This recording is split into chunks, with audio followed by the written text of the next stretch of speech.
पूज शास्त्र में जी प्यार से करना जी धनकर जी। इस गांव क्षेत्र के आप सभी प्रभु पे भी माताओं बहनों आप सभी किसी चौड़ों पे दास का नमस्कार प्रणाम स्वीकार हो। शास्त्र ने जी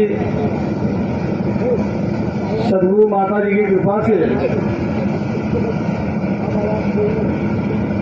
आज यहाँ पर आप सभी के दर्शन करने का सौभाग्य प्राप्त हो रहा है। ये हमारे परम पूज्य जोनल इंचार्ज जी के आदेश और हमारे परम पूज्य आदरणीय महात्मा तिवारी जी का सहयोग। तो इतनी दूर पर फिर भी जो है लगभग समय भले आगे निकला, लेकिन कुछ समय पहले आप सबके बीच में पहुंचने का अवसर प्राप्त हुआ। दास के बारे में महात्मा ने कुछ बातें कह दी, जबकि ऐसा कुछ भी नहीं है। आप जानते हैं दास भी एक गांव का रहने वाला है और बचपन में हम जानते हैं, बचपन में हमने देखा है कि गांव में धनों की सुरक्षा करने के लिए दो एक पुरुष वर्ग को चौकीदार रूप में रख दिया जाता था। उनका काम होता था, एक हाथ में एक छोटा सा लाठी या डंडा होता था, एक हाथ में टार्च होता था। वह रात के में गांव के गलियों में घूम घूम कर एक आवाज देते थे, सोते जागते रहो हे भाई। उस चौकीदार का मात्र इतना काम होता था, वह गांव के गलियों में घूम घूम कर एक आवाज देता था। एक प्रश्न है आप सबसे, क्या वो दो व्यक्ति पूरे गांव के धन को संभाल सकते थे, बचा सकते थे? नहीं बचा सकते थे, उनके बस की बात ही नहीं थी।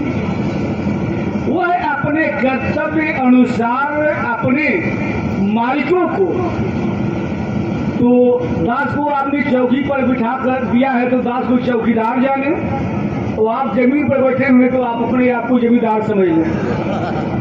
तो चौकीदार अपने मालिकों को एक खबर देता था, संदेश देता था, एक आवाज लगाता था, और मालिक जगकर कोई रोशनी का प्रबंध करके टॉर्च, दिया, लालटेन चाहे जो उस वक्त अपने कमरों को खोलकर चेक कर लिया करते थे और अपने धन की सुरक्षा वो स्वयं करते थे। आवाज चौकीदार की होती थी और मालिक अपने धन की सुरक्षा करते थे। ठीक उसी तरह से आपसे इसी चरणों में मिल बैठकर जो संदेश प्राप्त हो रहा था, महात्मा दे रहे थे और दास भी प्रयास कर रहा है, तो काम है आपको करने में, दास के बस का कुछ नहीं है। जैसे वो मकान मालिक अपने धन की सुरक्षा करते रहे, वैसे हमें भी अपने आप की सुरक्षा करनी है। अभी महात्मा चर्चा कर रहे थे कि आए वो इस जहां में क्या काम है तुम्हारा, और ठहरोगे किस मकान में जब लौटोगे दोबारा। यहाँ पर हम आए हैं, हमारा कौन सा काम है, हम क्या कर रहे हैं, हम किस चीजों में लिप्त हैं।